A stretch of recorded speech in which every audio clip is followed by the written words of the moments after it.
It's great. We're Curtis to the States because as a Canadian, he doesn't get to visit a lot. But no, it's been going well. It's going well. I'm so glad to hear.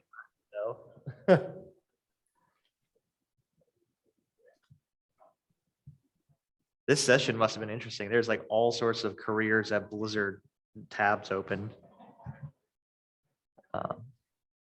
Oh, I wonder if it was for the resume and cover letter review. Yeah. Gotcha.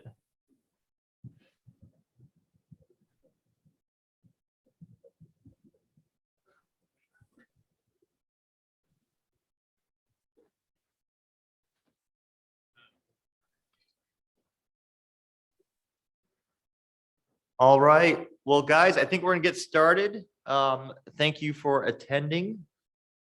And I just want to make sure we're still online. Give you 1 second to double check. And yes, we are. So I'm going to let Haley introduce herself because she can do a lot better job than I can. And I'll introduce myself. But really, this is a chance for one of the leaders in collegiate esports, specifically on the marketing side, talk about what they do and how they go about it. This session, in case you're confused on where you are, this is, let me make sure I'm reading it exactly as well. This is the graphic design and journalism workshop. So Haley, we can all hear you and we can all see you on screen. If there's any questions here in person, I will just ask the question in the mic.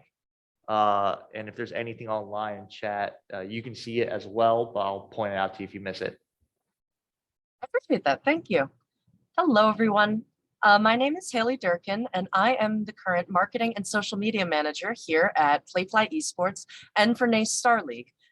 First and foremost, while I couldn't be there to join you all in person, I really do hope that everyone is enjoying the convention. There's been a lot of exciting news coming out from the National Association of Collegiate Esports, obviously, over this last academic year. So I'm incredibly honored and excited to have the opportunity to speak with you all. I obviously do want to open up the floor to any questions that any of you may have, be it about the actual content or maybe just something that wasn't directly mentioned regarding either the graphic design topics or the journalism workshop topics, but I will be sort of expanding out more so into what I do as the social media manager and what marketing aspects directly interrelate and are touched on day to day in our everyday lives here at NACE Star League.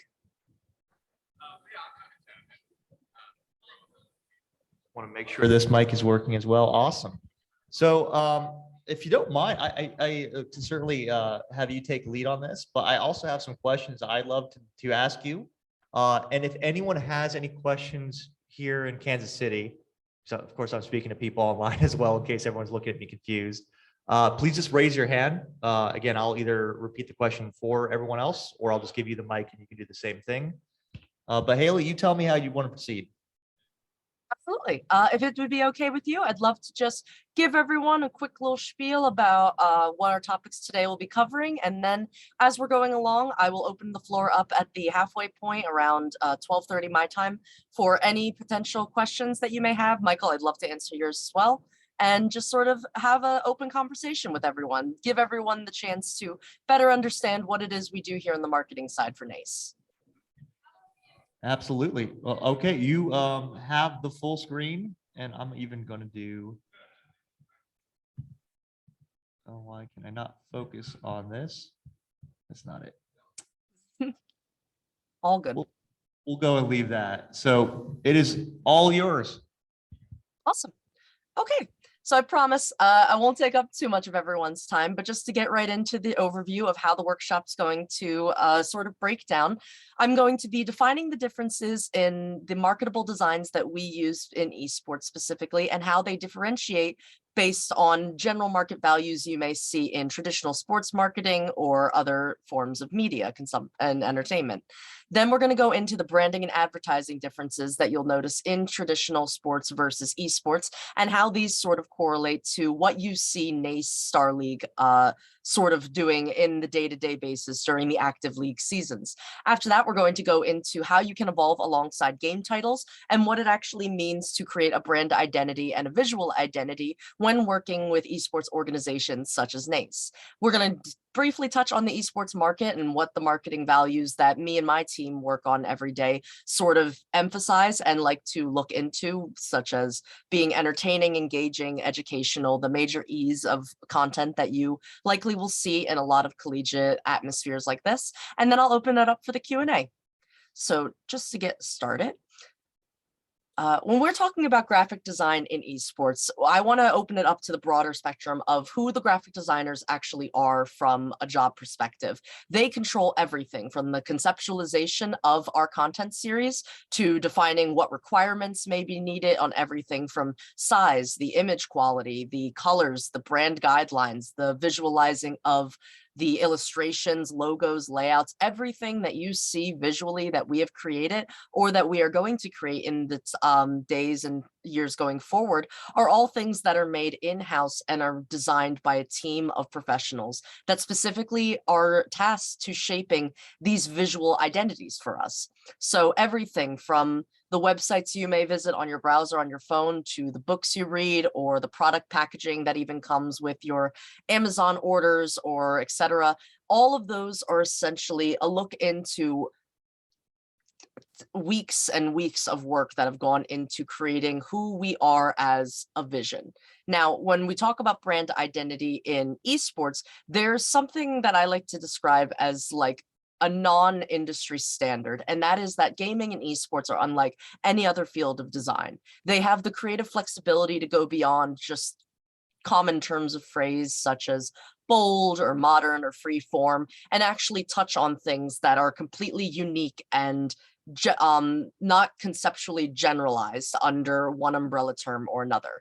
This specific visual identity of what you may notice with the National Association of Collegiate Esports is something very robust in how it sort of takes the ideas of technological advancements and makes them more homebodied for the current student athlete that is participating for scholarships, that is trying to get a better understanding of how to balance academia with their actual participation in an extracurricular activity like esports.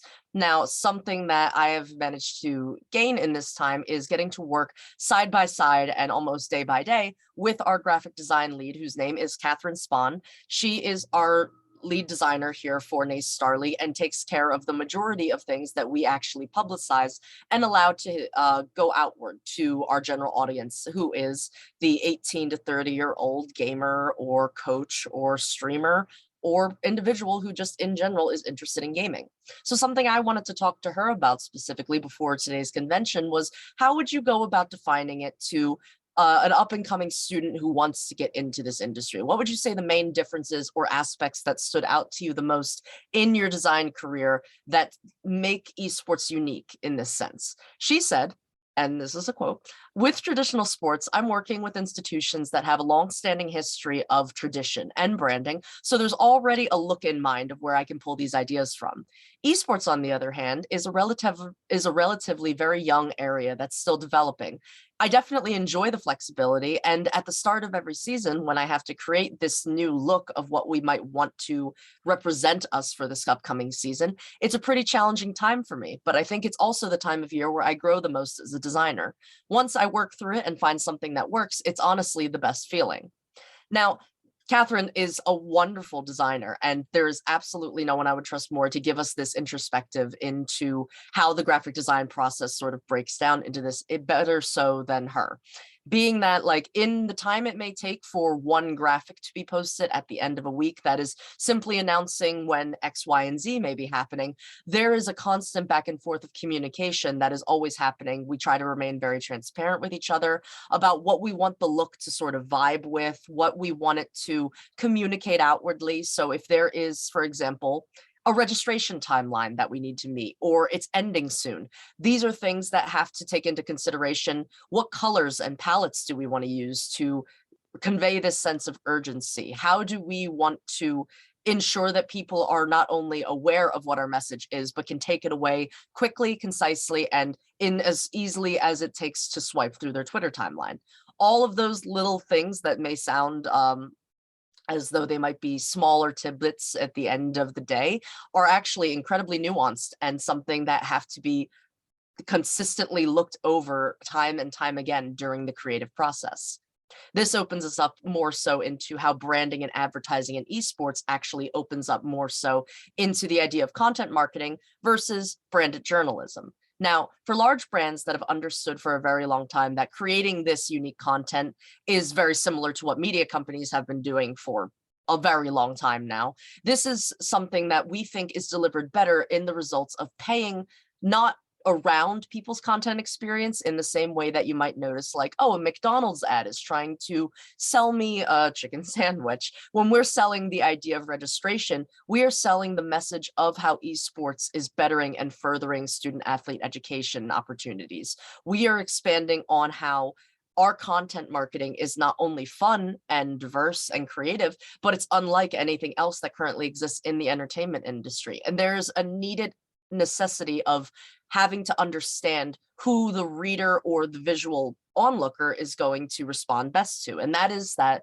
branded journalism as a concept is something that sort of covers who we are from a leadership standpoint, and all of that in-house sort of interpersonal connection we spend time to build with our student athletes and our community is something that I think esports sort of encapsulates very uniquely. These stories that are written, though, in contrast by brand journalists are meant to be more personal level, if that makes sense. So whereas a normal journalist is responsible for researching and writing informational news articles or describing real life events from an unbiased perspective, we need the esports journalism sort of falls more into how we are referring to renowned experts in their field, how the education system and more so the collegiate atmosphere responds better to this type of marketing, how the firsthand accounts of students who have won scholarship prizing or et cetera have gone on to succeed in a professional space, be it as a pro player or in a redefined path to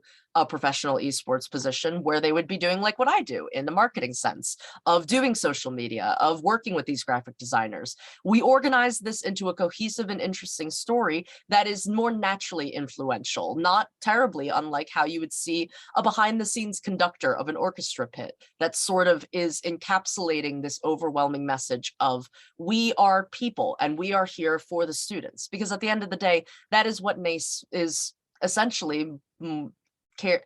NACE stands for the students more than anything else, and conveying that message in our actual way of marketing is very crucial to our everyday processes. Oh, sorry, I lost my words there.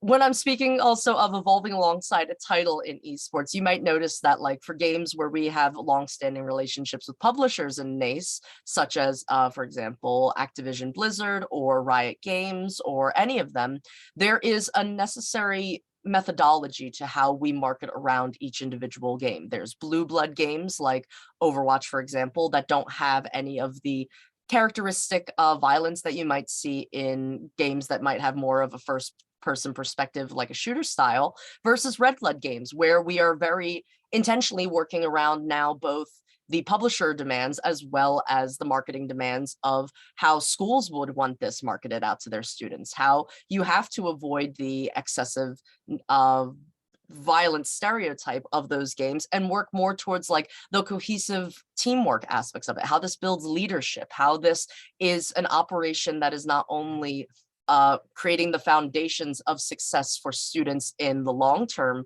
of their life, but in this immediate point in time while they are currently enrolled in these universities, how do we make sure that we are getting past that fact of the public perspective and creating a notoriety that is more wholesome and educationally correct.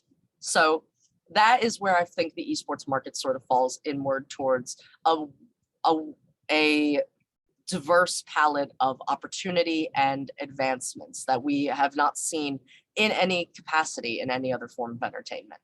So my spiel aside, I take a deep breath here. Is there any questions now that I've gone through my spiel, and can I open the floor up to anything you, Mel, might be curious on or need more clarification for? Sure. Well, I actually have a few questions. I'll try to get them in there to cheat a little bit, but I couldn't find that gap. But I'll kind of go in reverse order just so I hit what's most recent.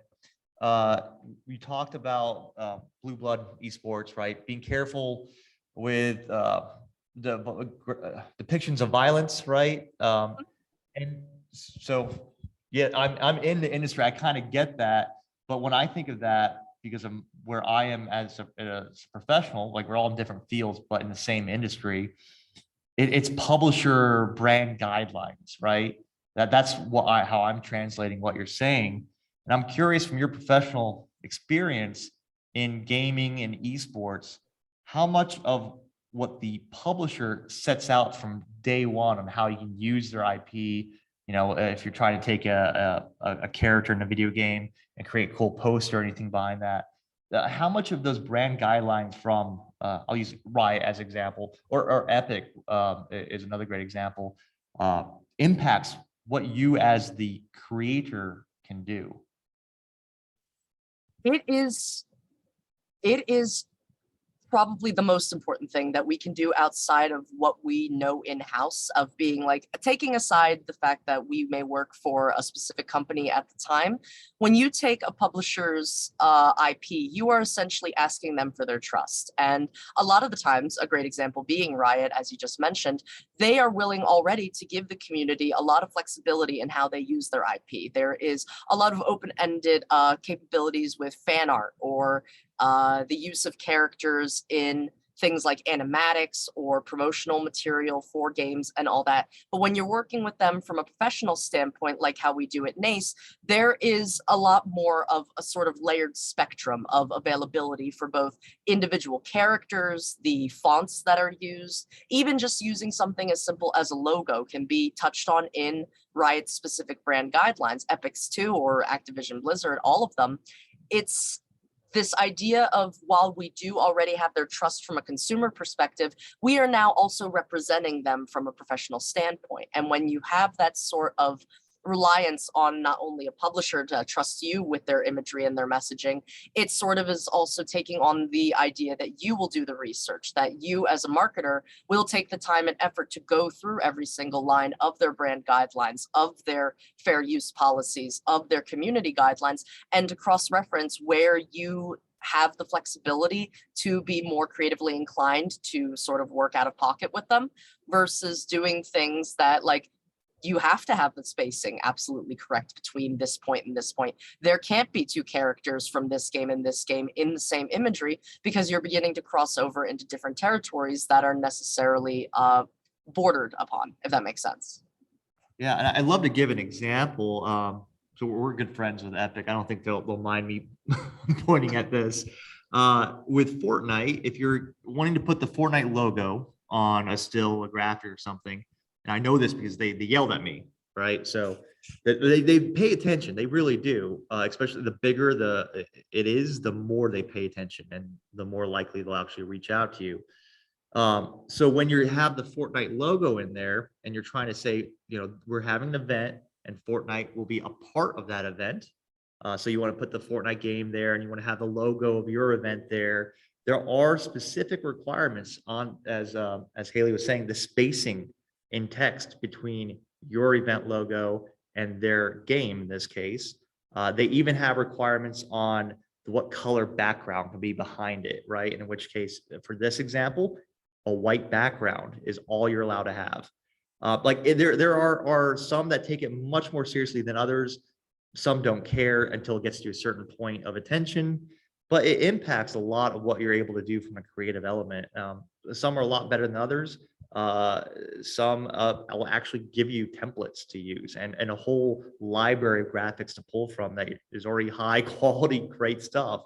It just depends, but as Haley pointed out, it does influence a lot of what you can do and how you can use another company's intellectual property. So that was my first question. I do want, if you guys have questions, please raise your hand. I'm also paying attention to chat. If anyone's in chat and is curious, please do ask. This is another question, Haley. This is for you personally, and I'm asking so that you might be able to provide guidance. So how did you, as a professional, get into the marketing side of esports? What was your path to that? Interesting, really. When I think back on it, and oh gosh, I say it like it was so long ago, but truthfully, for everyone there who wasn't aware, I am actually only about 2 years out of college. So when I was actually studying at Rutgers, I was a communication focus through and through. I had always known that I wanted to focus my attention into media of some kind, some form of entertainment industry, but I had always loved gaming. If the multiple posters and figures behind me weren't a cue enough for that, I loved gaming my whole life, and I was always a collector. So when I actually got to Rutgers, I had found out that there was an esports club there, and esports at the time for when I was 17 was like not only up and coming, but they were starting to appear on like ESPN2. Overwatch had just come out the summer before. I was like very invested in how the professional scene was developing, and I was super into the collegiate scene as well, because I had finally found out that there were opportunities to participate as a student athlete for them. So I ended up becoming a member of the Rutgers esports committee while I was there, and as I continued to sort of work my way up from just a position of a volunteer at the events to the eventual vice president of the organization, I just fell in love with it. Esports are something that I never got tired of actually doing. And I know they always say, like, if you do what you love, you'd never work a day. It is work. Hard work is not something that I think can ever be made equivalent to like not having to put in the time and effort. There were a lot of long nights, and there was a lot of times when I was worried of like, am I putting all my eggs in a basket of like something that may not pay off after college? Like, what will the path actually look like? And unfortunately, when I did graduate, it was right when COVID had hit its first peak of we are starting to pull students out of school and tell them to go home because we need to quarantine. And so right after I had graduated at the time in January, I actually went into pharmaceuticals because it was the only thing available, and it was in a marketing position. I was given an amazing opportunity at the time to work as the marketing manager for this company. And while I was doing it, I still did enjoy a lot of what I do. I got a lot of experience working with, obviously there's very big difference between pharmaceutical publishers and game publishers, but those are still important life lessons of getting to meet individuals who have more experience handling advertisements, handling sales, handling these conversations with our designers, building out these brand guidelines, and working with individuals who have way more experience than you, and getting to sort of absorb what they have learned and take it in for yourself. When I got the opportunity to finally apply for something in esports, which I had been doing for quite some time, for the first year out of college, I think oh gosh, I must have sent in my resume to like 32 places, just all on hit marker, all like rapid succession, anything with a marketing or social position. I was instantly like mind engaged, really wanted just the opportunity to show that I had what it takes. And lucky enough for me, I was given that chance by formerly known as CSL Esports to show them what I was capable of. And I wanted so badly to make a name for myself, just to show them that I was not only capable of doing this work with a team, also on my own. I was willing to put in the hours. I was willing to dedicate as much time as they needed to learning those community guidelines, reviewing these brand guidelines and fair use policies. Like, I remember a joke me and my current boss have is like, one of my first weeks for the company, I spent literally 5 days uninterrupted just reading different publishers' guidelines and reading what the fair use policies were for their intellectual property, what the right timelines of activations would be for us if we wanted to reach out to them on the back end. There was so much that I ended up just completely being blindsided by in the best way possible, because it was a real experience for me to like get into a professional industry and work with students again and see how the fruits of your labor can keep building upward, and we can keep making collegiate esports all the more wonderful for these students. So if you had to recommend, if you were restarting, how would you go about looking for a marketing position now? Now that you've been through the gauntlet, I'm very familiar with the gauntlet. 42 applications, you felt like that was a lot? We got people putting on hundreds. You got snagged quick. Genuinely, and that's I do know that I am super lucky for that. I say 42, like it is a lot, but you're right. Like there's people who I know who my friends like hundreds of applications in. Right, absolutely. That was my experience. A much younger, thinner Michael it was a norm. Yeah, you literally pump out a few thousand resumes, and that's a week. That's a normal week when you're looking for jobs, right? Esports a little bit different because it's harder to find who do I even submit things to, right? But the space has matured since then. I was there when people were still doing the capital S and the dashes everywhere. It was an older time, all 6 years ago. But Haley, yeah, how do you think a person, a young guy, young gal, whoever it might be, they're passionate, they've got the educational tool set behind them. How best, if you were to give advice, should they go about trying to get into esports, marketing specifically? Honestly, and you know what, I won't even say that it is obviously for marketing is going to be, from my perspective here, because I was specifically aiming for a position in marketing or related to communications in some way. Something I have felt very wholeheartedly about my entire life is that the people are going to be sort of the helping hands that you need along the way. So when you have an interest in, say, tournament administration, take the opportunity to see what your local grassroots communities are offering for those opportunities. See who you can talk to in your community that has done tournament operations before, and like who they can connect you with, because we are only as strong as individuals as the communities around us are willing to be when we extend our hand to them. So when I say like to take the opportunity to go get your resume looked at again, I'm not saying it just as like an offhanded, like this is what I did and it will work for everyone. No, there is so much nuance to how everyone is going to experience their day-to-day lives. We may not know what side jobs they're already working or what their personal situations may be like. But if you really are serious about getting into esports, I genuinely mean it when I say, like, talk to people who are already in the communities around you. Talk to people who also want to work in esports and see how you can work with them so that they can help you in return.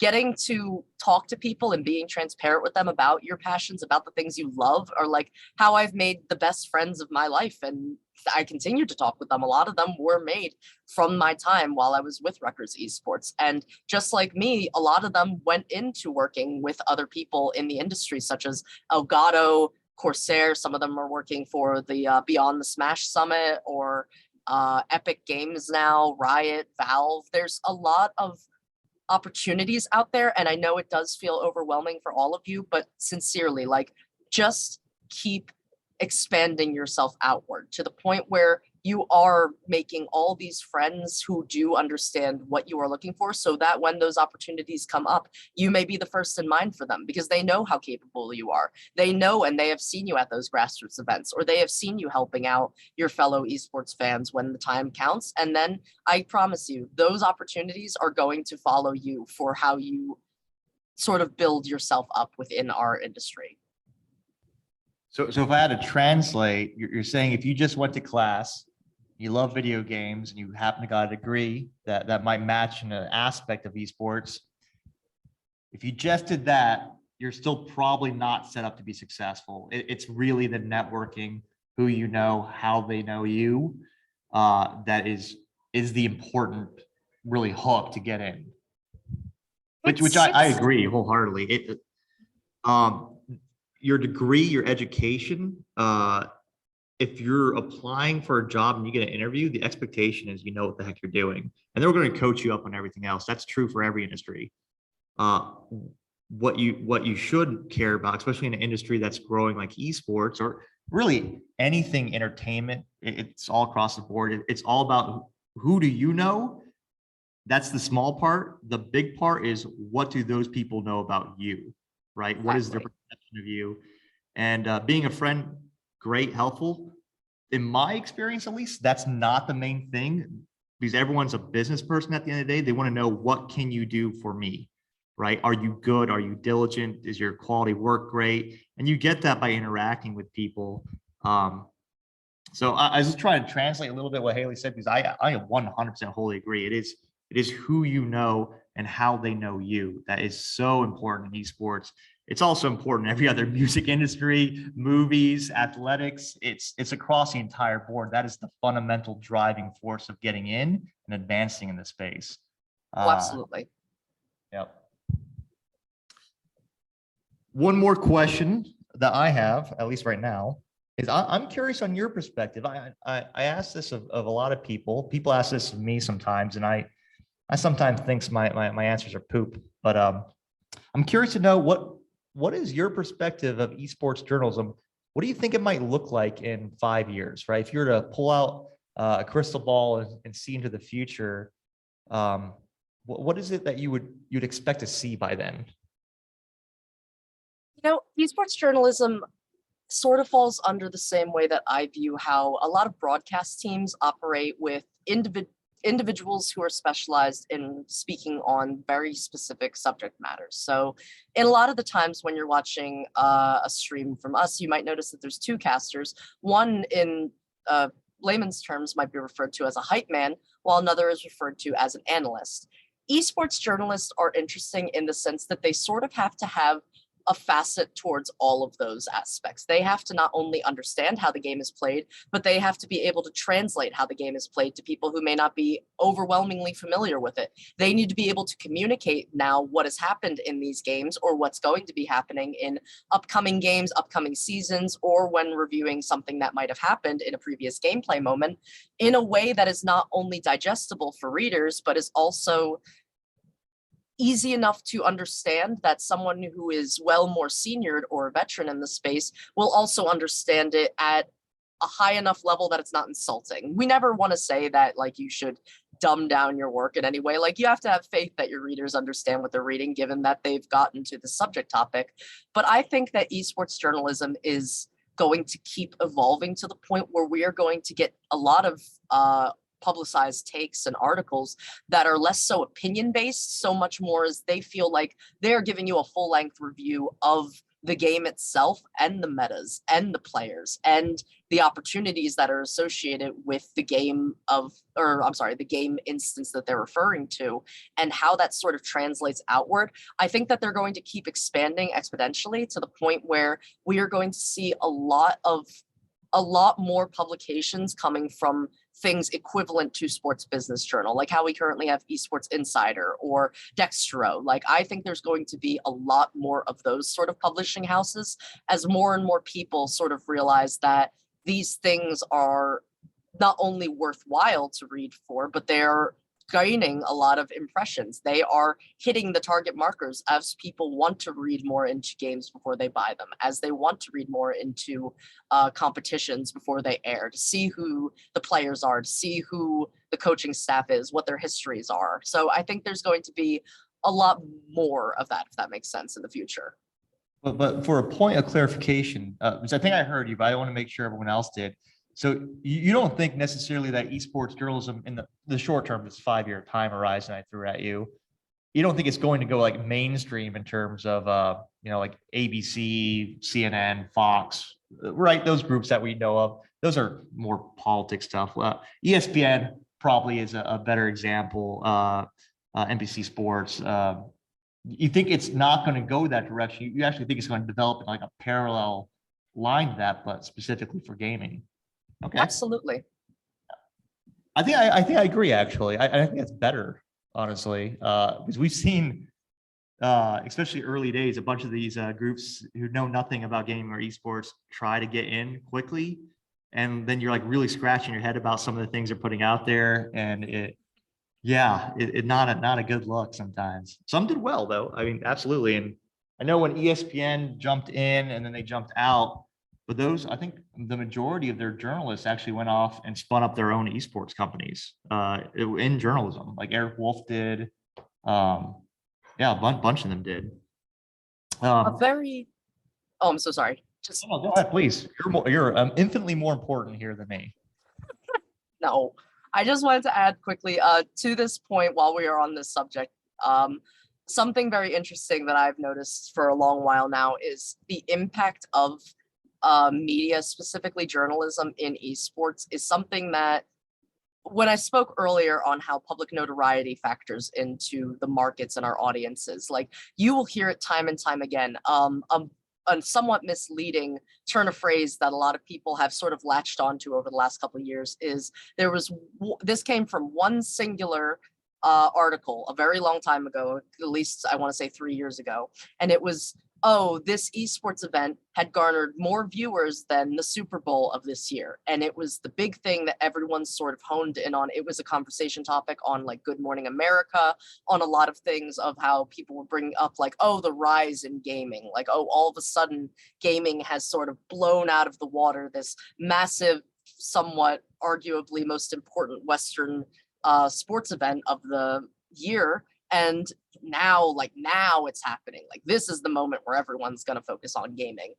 In and of itself, that was an untruthful statement, but it is something important to pointing out how we sort of present outward the idea of esports to the mass media market. That was something that was understandable to conceptualize for people who are only familiar with traditional sports. When you think of the Super Bowl, you suddenly are given an overwhelming understanding of what that must mean for this esports event if it could contest with the Super Bowl. So that's what I'm talking about when I say that there's going to be that sort of parallel of interest for specifically just gaming stuff. Because if you are interested in video games in any way, you know where to look for your news. You know what you're going to be wanting to read or see when you go and look at YouTube videos for game discussions that are like 4 hours long, talking about a singular character or a singular meta that's come into play. Those things, though, feel like they are going to take over an entire sub chapter of entertainment, completely separated from sports, football, politics, like you described when referring to CNN, Fox, and all those. And that's what I'm talking about when I say that, like, this is sort of the road I see esports taking. Do you focus on a single game or do you try to generalize across esports? Oh, that one's hard. I am personally biased and think that referring to genres is a much more powerful tool of communication when trying to encourage someone to try something new. So like if I know, for example, that you like Call of Duty, but you've never tried a different one that's not a red blood game, I might say, oh, well, if you like first person shooters, I think you would love Valorant, or I think you would love to try this, or like R6 or any of them. Versus when you talk about a specific game, I know for a fact that anyone who's coming in for this one specific game already has a prior interest in it. That's why they're reading into it. So you sort of have one version that is more out there, but has a high risk, high reward payoff versus focusing on one singular thing like a safety net. You know people will be interested in this one game and you know that they will already want to learn more about it because they've made it this far. Is there any questions from the audience? Because I'm monopolizing this and I feel bad now. So my question is, how many roles, like how many people are part of the marketing? So for everyone online, the question is, how many roles, and kind of what's the head count at Playfly Esports when we talk about marketing? And that's a good question, right? Like how big are some of these orgs? It's interesting. We have, well, just counting off my fingers here, there's me, there is my current intern, Nika, there is my supervisor, Hung Tran, and then there is Catherine, who I mentioned earlier with that quote, who is our lead graphic designer. We also have a videographer that is coming on board with us soon, but we actually, for our marketing team, work a lot with outsourced content creators because a lot of the time students want to see other students, or if we want content series that are taking place on campuses or universities that are well out of reach for, say, for me to travel outside of New Jersey, if we wanted to meet someone from UCLA, we are going to reach out to content creators who are already on the West Coast, who are giving us the opportunity to arrive on those campuses and get to interview those people more face-to-face, because there's so much more value there. TLDR, though, not to go off the rails, there's 5 currently with us, but if we count all the outsourced people we have, I would say we have about 10 individuals currently working with us. There's a question online. I'm reading it in chat. This is from Finn Berry. What is your structure for creating a graphic? As in, how do you approach it? I think that's a question of like, to get a blank canvas in front of you, you have something you want to create. What's the first thing you do? Oh gosh. Okay, this one might, let me Broad, actually, I feel like that's broad. Yeah. no, all good. I appreciate this one because it is, I'm making it sound like it's a lot, but I'm actually probably going to break it down and everyone's going to be like, well, that doesn't seem so bad. It's the back and forth that really gets you with these, Finn. So when we have a graphic, say like in mind for an announcement, the first thing my team's responsible for is ensuring we have all the details that we need to convey this over to our creative team. Because while we do have our graphic designer, Catherine, she is not, these are her own words, is not a gamer at all. She doesn't play any video games really. She likes to watch when there's big events happening with the rest of us because we'll all hop into a channel or something. But she needs a very specific amount of details ahead of time because my team are the ones who know the publisher relation stuff, but she only may have the brand guidelines, or she may need a palette that she doesn't know from the specific game. So we have to provide her the hex codes for these colors, the character files, all this stuff. So first and foremost, we collect everything we need and the information, like what the date might be, what the verbiage may be, if there's any logo lockups that are needed, if there's any spacing requirements, what the dimensions of the graphic are going to be, where it's going to be published. Like, do I need a 1080 by 1080 pixel one for Instagram, or am I going to need a 1080 by 1920 for Twitter, or am I going to need a 1920 by 1080 for TikTok? So first and foremost, we get all that stuff. And then once we send it to her, we sort of give her a rough idea of how we want it to look like. Can you put the text here in the main center focus? Can you make the announcement the big word and then put everything else, all the little details below it? If there's too much copy, then that might be something we get back with the first draft where we're like, well, no one's going to read all that. We have to take some of that out and make the image more eye-catching now. So we take some of it out, move it into the text copy that's going to be accompanying the graphic, and we send it back for round two. Now we have round two. Is there anything that needs to get approved by the publisher? Is there anything that a partner may want to see ahead of time for this graphic? Like, for example, we worked in the past with for a singular event that was called the Prize Picks Oktoberfest, and that was a big CSGO tournament that we had where for each graphic that we were producing ahead of time, we actually had to send them back to our main lead over in Prize Picks team so that they could give us the thumbs up and approve it. Because even then, even if they give you the A-OK with using their logos or saying this or that about them, sometimes they just might not like how it looks. And that's something that we don't really get the chance to, it's not a debate so much as it is, okay, you're the boss, we're working with you, let's take it back and we'll run it by you again with a different look. And we get it back to them after round 3 or 4, sometimes even round 8, 9, or 10. And by the time we are finally finalized and have that one completed graphic, it could have taken anywhere from maybe 4 hours to make versus 4 days, 4 weeks, like, it can vary exponentially. The long end is probably blaming me or my team there on late responses. So that's is there any other questions? Yes, in the back. How do you have a conversation when the deadline is coming up? Like, when part is still. So the question is, how do you basically put your foot down? You got deadlines coming, you need people's responses or approvals, and they're being late or tardy or unresponsive. What do you do? Oh gosh. Did I get that? I Like planning party, or like it's like, announcement comes out tomorrow and they're responding at 8 p.m. with Yeah. 25 edits. Example, announcements coming out tomorrow. They respond at 8 p.m. with like 25 edits the day before. What do you do? So if that specific circumstance happens, I actually have experienced something very close to this before, many times, not once, but many times. And there's honestly only 2 real ways, at least how our team handles it, for that to happen.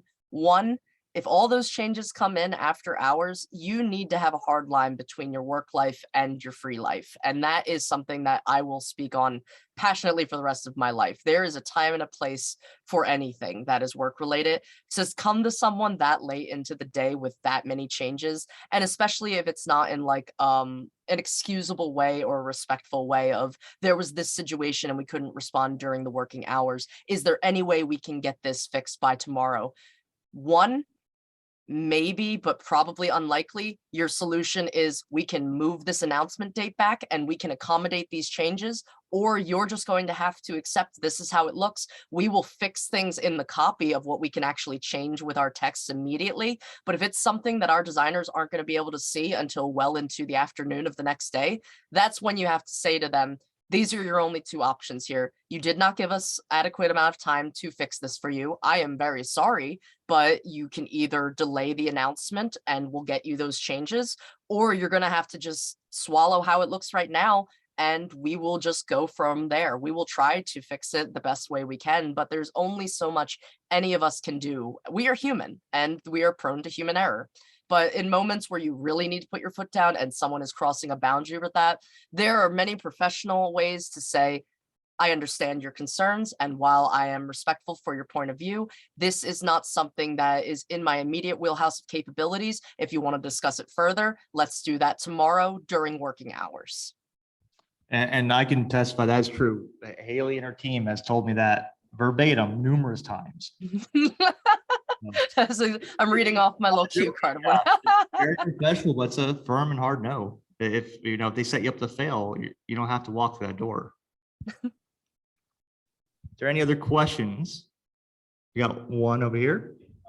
So I think you touched on this before, but you're in the process of balancing a lot of different narratives, like you have push collegiate esports as a whole, and then you have like the storyline between the teams and different competitions, and then maybe even all the way down to the individuals. I guess my question is, how do you balance all those different like narrative strengths? I'm going to give you the mic because I don't even try to reinterpret that question. Okay, gotcha. So I think you touched on this before, but you're balancing a whole bunch of different narrative threads, right? With like NACE and then collegiate esports as a whole, and then maybe down to like the individual competitions, maybe even all the way down to like the individual student athletes, right? So how do you in the marketing department sort of balance all of those different narrative threads? Like, is there a time and place that you split things on? Is there like certain platforms that you want to push different narratives on, stuff like that? Excellent question.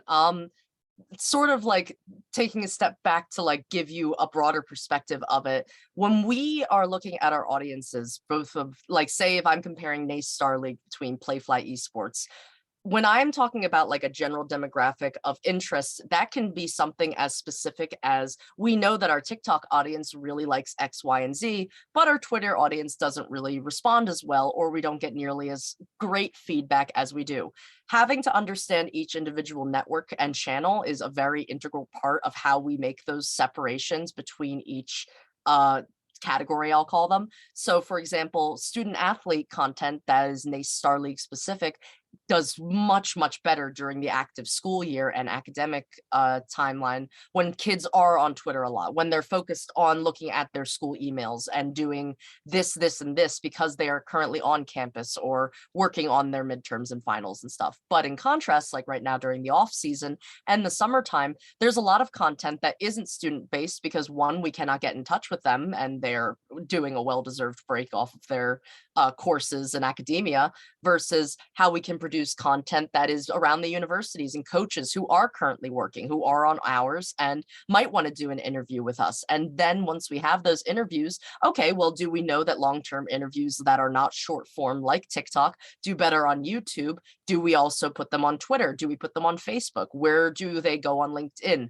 What timelines fit best for them? Like TikTok has a much different time frame of good activity versus LinkedIn, where only during Monday through like I would even say Thursday, not even Friday, between the hours of 12 Eastern to 3 p.m. Eastern, you have really great engagement when people will want to read what this coach had to say, when people will want to see a press release or hear a really big announcement in that way. So taking each individual category as like a separate issue is sort of like I almost want to flavor it like there's different leagues to it. There's different colors to them. Like a red issue is never going to be the same as a blue issue, but a blue issue could sometimes fall into a green issue. If that's an insane way to put it, but it is honestly the way our team sort of operates around how do we trust that we understand our audiences best. And it wasn't perfect off the get-go. We didn't know how to separate those things. We were posting a lot of things off immediately, just right from the bat to see what stuck.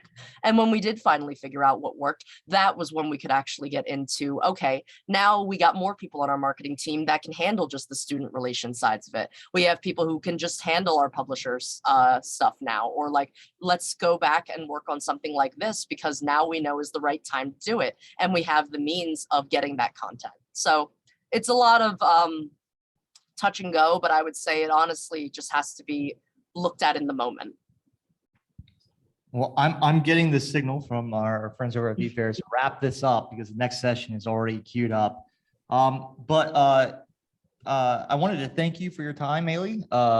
Haley came in like a hero to help share on this information. And she is one of the leading people on collegiate marketing, period. So we're very happy to have her. Thank you very much. Thank you guys for attending, and hope you have a great rest of your convention. Thank you so much, everyone. And I hope you do enjoy the rest of your convention.